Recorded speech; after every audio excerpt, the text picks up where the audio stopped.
everyone. Welcome to the Meeting Your Soul podcast. It's your favorite host, Farah. I got anything in my teeth? Hopefully not. I just ate an MSM deli sandwich and it was so fucking bomb. I've been craving like just a really good sandwich this week, and I decided I would go to MSM. And then I'm eating jalapeno chips as I always do. Tim's jalapeno chips to be exact. And I'm just really content with life. So here I am recording the pod in my car, as I do, eating in my car, which I do more than often than not, taking the day in. I hope you're well. Everyone I've been talking to lately, I'll finish chewing my food, I promise, has just been talking about how like stressful the last couple weeks are. People just feel like they're going through like MS changes and things are just really shifting, and there's just a lot of uncertainty, transition, change that's occurring. So I thought that I would write up a pod, and well, I write about these beforehand, so that's why we write up a pod and then record a pod for you guys about how to handle transition, and not just based off my own personal experience, but a lot of the psychological studies that show effective ways to be able to approach change and sustain change. And that's if that's voluntary or involuntary, right? So if you're going through a change or a transition because you are then being required to, for some reason within work or maybe within a relationship or something along those lines, or you really are just noticing that there's something that needs to change within your life and you are taking active steps in order to do that. And how do we effectively do that? With offering ourselves and like grace throughout that transitional period, but also how do we create the steps in order for it to be sustained and actually effective? New Year's resolutions, only about 15% of resolutions actually get followed through on. So more often than not, people don't actually end up making the change that they want to in their life. And that's because change is hard. You're literally having to, you know, reprogram the way you move in everyday life, and also literally reprogram neural pathways within your brain of the habits and the thoughts and the like decisions that you make that can become very routine. They can become very just automatic. So when you actually have to then manually change those, it can be really challenging. It can be really difficult. And it can be really stressful, honestly. And like just giving yourself that permission to come back to it again and again, and not expecting yourself to be perfect in that process either. And I think that's usually where a lot of people get held up, is that they get really hard on themselves, or they tear themselves apart, or they just like, or they give up, and then like, well, that was too hard. This is like way too stressful. I'm just not going to try, and I'm just going to keep with what's familiar. But change is the only constant within our lives. Change is always occurring. Things are literally, the seasons are constantly shifting. Our bodies are, every 7 years, all the cells in our bodies rejuvenate. We're literally a completely different person every 7 years. Even if we look the same on a cellular level, we're completely new. And sometimes those things are going like subconsciously, so we're just not paying attention to them. And I think when it's like a conscious change, it can be a little bit more stressful. But life update, I've gone through an immense amount of change within a short period of time, which unfortunately is common for me. I tend to go through these big, like, I tend to like drag my feet for a while. Like I know the change is coming and I'm like ruminating on it. And like I'm just sitting with it and like processing and trying to reflect and think of like how I want to approach it, what's coming up for me, what really is clicking, what's not. And then from there, it's usually within a very short, like concentrated period of time where I then institute the change almost immediately. But the thought and me thinking about it and me like kind of emotionally preparing for it, mentally preparing for it, doing research, studying it is usually months. I take a lot longer than most people to like do anything. Then that Taurus moon comes and we're real hot, and I was like, no, I need to think about this. I need to create a systemized, like structured plan and how I want to approach this. And then I'm going to be very methodical about every analysis of it, and then I'm going to make the change. And then to others, it may seem sudden or like out of nowhere, but it's just because I've been like percolating on it for such a long period of time before I actually initiate it. And then I'm pretty swift once I decide that that's the direction I want to take. And then there's like no deterring me. It's like once I make that change, it's like boop, and then it's like the bull drives forward. It drives ahead and makes it happen. So that's been what's coming up for me recently. I just went through a recent job change. I'm like transitioning out of my real estate career. I'm moving to become a site coordinator or an outreach coordinator for communities and schools. I'll actually be kind of a case manager for students, supporting them and what's going on, and really providing more outside resources for kids that are kind of struggling a little bit more and also just need that extra hand to support them, if that's within some tardiness issues that are coming up, maybe some transitions within their own personal lives, their families, or all of the above, or even just like socio and emotional regulation, and some things that are coming up for them, and giving them some tools in order to approach that. I am over the moon. I'm so stoked about it. This is actually most of my background, as you might imagine, within what I talk about on here, of what I've kind of instituted within my life and my experience, work history wise. But I've, took a little hiatus, and I'm back. And I think learning a lot of empowerment for myself was probably key in me making that transition into real estate, showing myself that I could make, six figures, that I could run my own company, and that I could be successful at really anything that I set my mind to. So I think personally that was very necessary. I needed to have that happen to me. But now I get to take all of that and I get to bring it back into the space that I think I was always meant to be in. And I love being in the classroom. I love being in schools. I love being around others who are growing and changing, and to be a, a real a compassionate and understanding space for them to be able to grow within. It's definitely one of my superpowers. I do coaching, all of that. So this will kind of accompany it and just have more of a kind of applicable way, like, and very necessary, I think, change and support for people, which I just really thoroughly enjoy. So there's a little life update for me. But there was a death as I like recognize my career change. Changing careers is really stressful. Also me going through just a transitions on so many different levels. Also my lifestyle, all of that kind of stuff changes when, you're not, and, I'm going to back into like a very structured approach to my day, my weeks, all of that. So it's going to be a major change. Don't mind, it's just a plane going overhead, but I'm looking forward to it. I think it's exactly where I need to be, and I just really want to trust myself in that. Anywho, so let's go into today's topic. I'm also going to pull up my phone here because I put my notes in here, and one of the studies, the ABCs of behavior change. And I think when we're trying to change a behavior, really anything in life, there is a certain approach to it. And this is actually designed, the ABCs of behavior change. And it is I'll acknowledge and accept the advantage that the change will bring you. If you're still doubting, go deeper to understand the action of what will really help you. Do you truly buy into the benefit? B, believe that you are worth it. Believe that making the change will actually put yourself first, and setting boundaries in order to actually navigate this change within your life. C, cultivate an environment that encourages in you and supports you. D, defend with grace the boundaries you rely on to follow through with the change. Play with and practice respectful language to help others understand your priorities. Defend what you are trying to create the change within your life. And then E, engage. Engage deeply in the moment and complete with action. I always say inspired action. Trust yourself to make these inspired action moves and move towards them. And then F is forgive. Forgive yourself for not sticking to the change you made you want to. Don't stop there. Forgive yourself for making mistakes, re-examine it, reconnect, and then continue ahead. So let's break these down. I think first and foremost, acknowledging that a change needs to occur is truly the first step, right?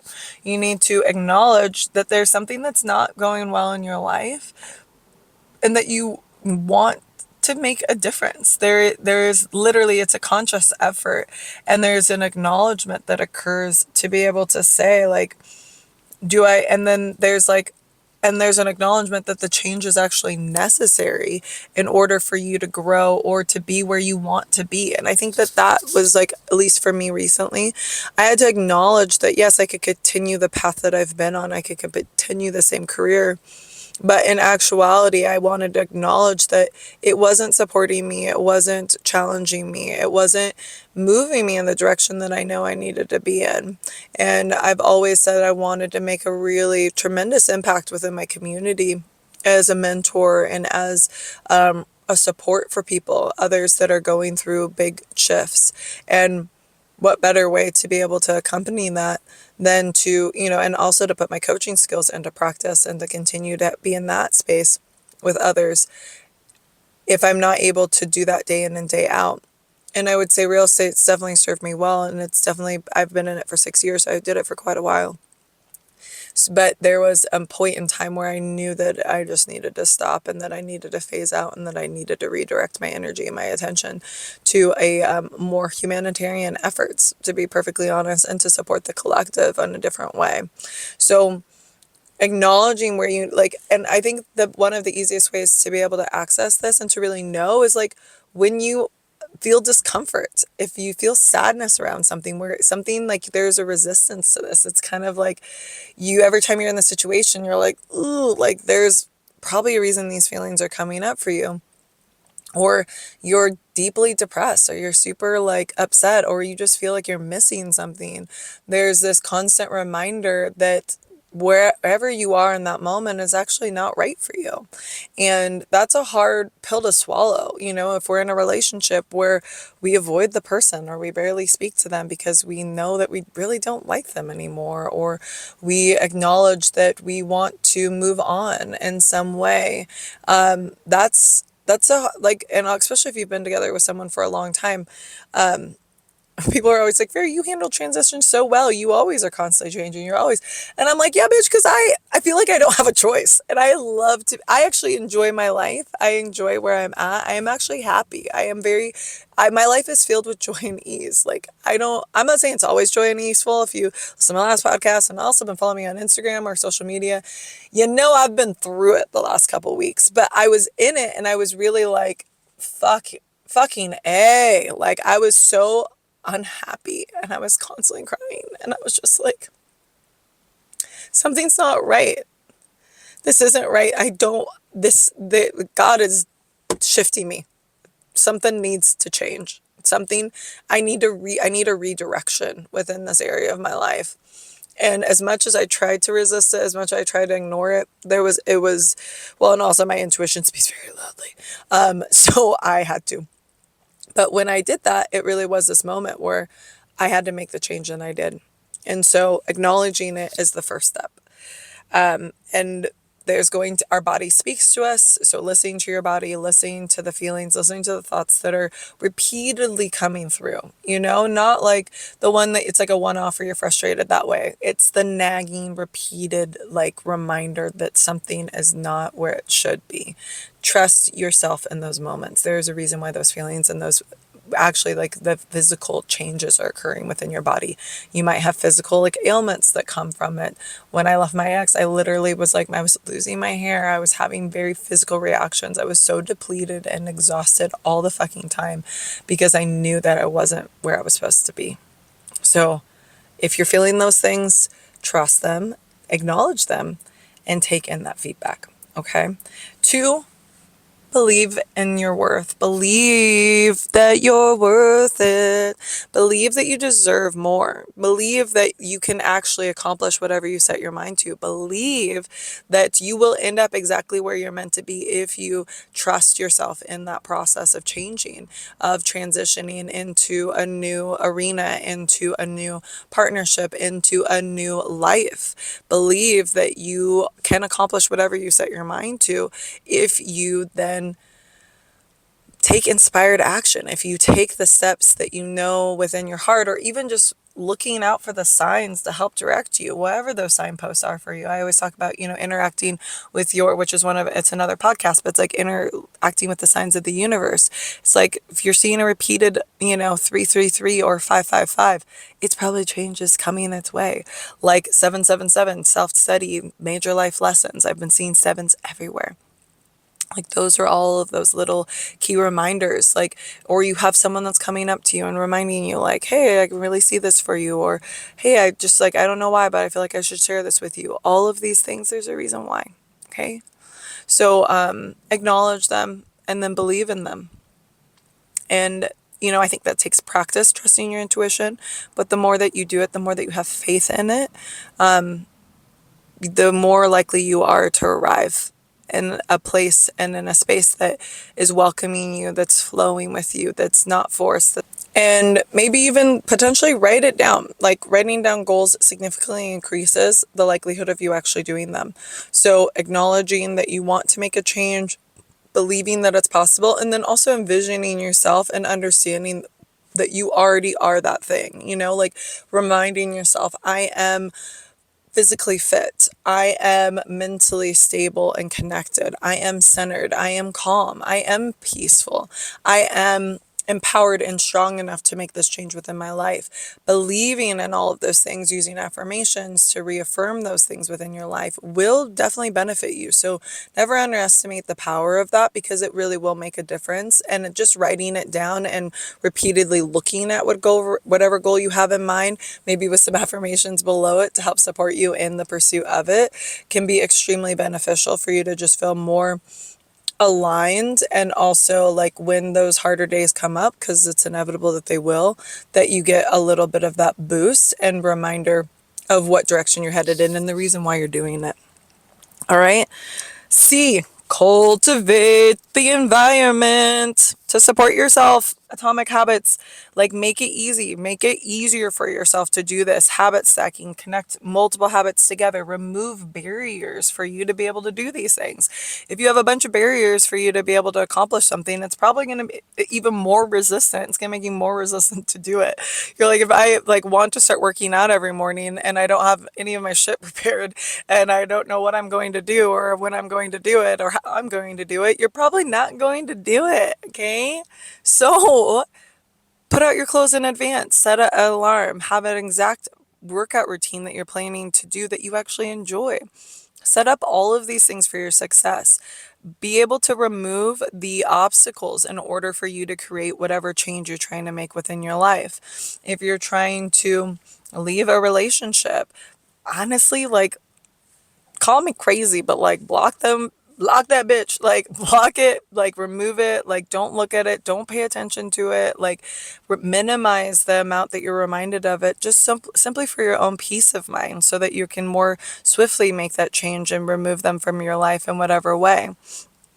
And then be around people, like, actually cultivate relationships with people that support you, that believe in you, that are going to encourage you. Having an accountability partner or someone, coach or friend, or just someone that's kind of maybe as aware of what goals you're setting in place, will increase the likelihood of you actually sticking with it by about 70%. So having that touch point with someone, having someone that you can call when you're kind of questioning life, when you're feeling overwhelmed, it can be a great opportunity for you to forge a deeper bond with that person. They can be your biggest cheerleader, they can support you, they can help you, but then at the same time, they can also remind you that it's okay to feel doubt, it's okay to question, and that you have someone there that's going to help talk you off the ledge, if you will, and also remind you of your potential and also the possibilities of what you plan to do. And then the D is for defend. Create boundaries in order to support yourself.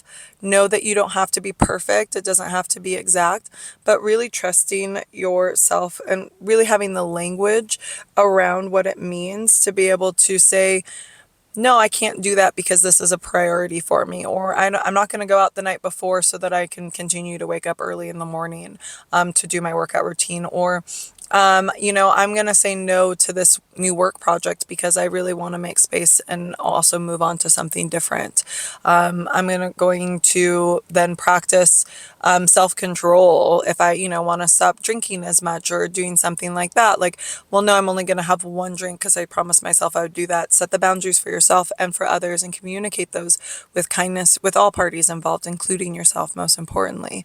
But defend what change you're trying to make and actually execute the plan in order for you to accomplish that. And then engage. engage with this moment, engage with what you're trying, the feelings and the all of the spectrum of emotions that's going to come up for you as you pursue this. It's probably going to, there's going to be difficult moments, but there's also going to be celebrations. There's going to be moments where you're like, hell yeah, I'm doing this shit. I'm making this happen. Like you work out 3 days in a row, or maybe you, don't have a like emotional reaction. You're trying to work on staying calmer when you're triggered. Like having a different reaction can be the smallest but most significant difference. Like when can you truly touch base with yourself throughout the process? Like know that there's going to be highlights, there's going to be great moments, there's going to be some pitfalls, there's going to be some stumbling blocks, but that all of them are actually key within the change, especially when we're learning new life lessons. Like you really just think about the journey of life. It's this kind of like uphill battle, and then we're downhill, and then we got the peaks and the valleys. Like everyone experiences this. So, but especially when we're going through change, it feels a little more uncertain. It feels a little bit scarier. It feels a little more riskier. So, with that, like, can you give yourself permission to be able to lean fully into all of the above, right? To lean into the moments that feel really uncomfortable. Maybe that's a moment of reevaluation. Can you lean into the celebratory moments where shit is popping off and it's great, like lean in, celebrate it, be excited about those moments too, because all of them have a part to play.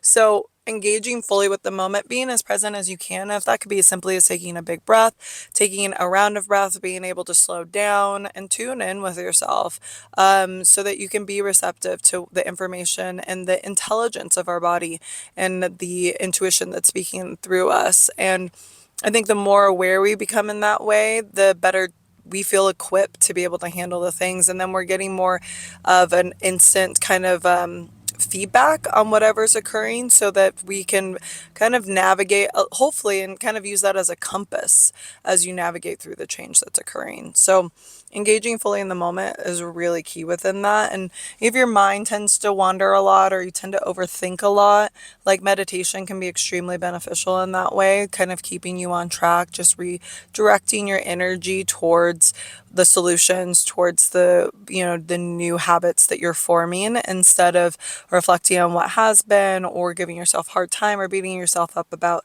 maybe the mistakes that you've made. And one of my favorite quotes is by Albert Einstein. It's like, worrying is a misuse of imagination. So let's use our imagination towards possibilities, towards what we want. My affirmation the last couple weeks is like, show me how good it gets. Like literally reminding myself, like, how good can this be?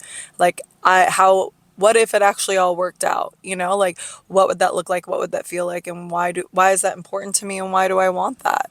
And it's been really beautiful how that's kind of shifted my perspective, especially when I'm feeling frustrated or when I feel really depleted. It's like, no, how good can this get? What direction do I want this to be in? And how can I really support myself and love myself through it? And that's actually the last step within this, is to forgive yourself. To forgive yourself. You're not perfect. No one is perfect. No one is perfect. No one handles change with like a complete, like, flawless approach. Like, do you think anyone in the Olympics that's doing all those gymnastics and are flipping in the air just did it once and we're like, yeah, got it, nailed it?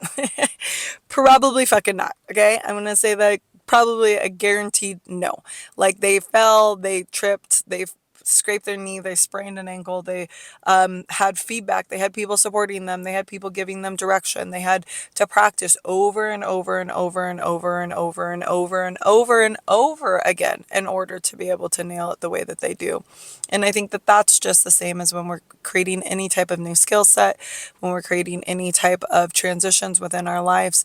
There's going to be moments where we don't fully understand the full scope of what's occurring.